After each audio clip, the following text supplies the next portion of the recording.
Hello കൂട്ടുകാരെ, ഇന്ന് നമുക്കൊരു നാടൻ കറി കണ്ടാലോ?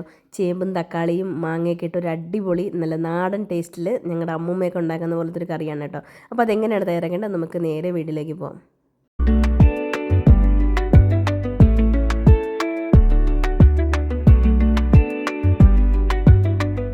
അപ്പോൾ അതിനായിട്ട് ഞാനിവിടെ ചേമ്പ് എടുത്തിട്ടുണ്ട് കേട്ടോ. ഞാനിവിടെ വലിയ ചേമ്പാണ് കേട്ടോ എടുത്തിരിക്കുന്നത്. ചെറിയ ചേമ്പുണ്ടെങ്കിൽ അതെടുത്താലും മതിയേ.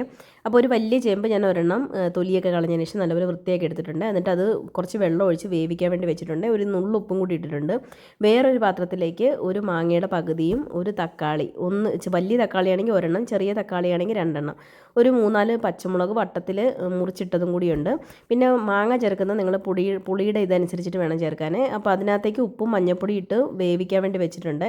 ഇനി നമുക്ക് അരപ്പ് തയ്യാറാക്കാനായിട്ട് 1 കപ്പ് തേങ്ങ എടുത്തിട്ടുണ്ട്. അതിനകത്തേക്ക് 1/2 ടീസ്പൂൺ മഞ്ഞൾപ്പൊടി, 2 ടീസ്പൂൺ മുളക് പൊടി, ഒരു ടീസ്പൂൺ മുതൽ 1/2 ടീസ്പൂൺ മുതൽ 1 ടീസ്പൂൺ വരെ മല്ലിപ്പൊടിയും, ഒരു 3-4 ഉള്ളിയും കൂടി ചേർത്ത് നല്ല മഷി പോലെ അരച്ചെടുത്തിട്ടുണ്ട്. ആ സമയം കൊണ്ട് നമ്മുടെ തക്കാളിയൊക്കെ ഒരു പാതി വേവാവുന്ന സമയത്ത് നമ്മുടെ ചേമ്പ് അവിടെ വെന്ത് വന്നിട്ടുണ്ടായിരിക്കും. അപ്പോൾ ചേമ്പ് ഒരു പാതി വേവായാൽ മതി. അപ്പോൾ അതും കൂടി നമ്മുടെ തക്കാളിയിലേക്ക് മാങ്ങയിലേക്ക് ഇട്ട് കൊടുത്ത് നല്ലതുപോലെ ഒന്നുകൂടെ വേവിച്ചെടുക്കണം കേട്ടോ. അപ്പോൾ ഈ ചേമ്പ് എന്തിനാണ് പ്രത്യേകം വേവിക്കുന്നതെന്ന് വെച്ചാൽ, ഈ ചേമ്പിനകത്തുനിന്ന് ഒരു കിളുകിളുപ്പ് പോലെ ഉണ്ടാവും. അതുകൊണ്ടാണ് ചേമ്പ് ആദ്യമേ വേവിച്ച് എടുത്തതിന് ശേഷം നമ്മൾ മാങ്ങയിലോട്ടിട്ട് കൊടുക്കുന്നത്. അപ്പോൾ അതൊക്കെ നല്ലപോലെ വെന്ത് വരുന്ന സമയത്ത് നമ്മൾ അരപ്പും കൂടി അതിനകത്തേക്ക് ചേർത്ത് കൊടുത്തിട്ട് ആവശ്യത്തിനുള്ള വെള്ളവും കൂടി ചേർത്ത് കൊടുക്കുക കേട്ടോ. അതിനുശേഷം നല്ലതുപോലെ ഒന്ന് മിക്സ് ചെയ്യുക. മിക്സ് ചെയ്തതിന് ശേഷം അടച്ച് വെച്ച് ഇതൊന്ന് വേവിച്ചെടുക്കണം. അപ്പോൾ അത് അടച്ച് വെച്ച് ഒരു 10 മിനിറ്റ് വേവിച്ചിട്ടുണ്ട്. അപ്പോഴത്തേക്ക് നമ്മുടെ കറി ഇവിടെ നല്ലപോലെ കുറുകി വന്നിട്ടുണ്ട്. ഇനി നമുക്ക് അതിനകത്തേക്ക് താളിപ്പ് ചേർത്ത് കൊടുക്കാം.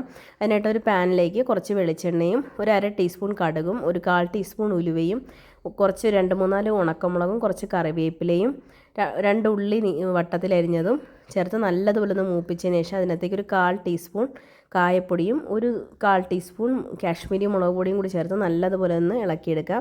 അതിനുശേഷം നമ്മുടെ കറിയിലോട്ട് ചേർത്ത് കൊടുക്കുക. നല്ല ടേസ്റ്റി ആയിട്ടുള്ള നമ്മുടെ നാടൻ കറി ഇവിടെ റെഡി ആയിട്ടുണ്ട് കേട്ടോ.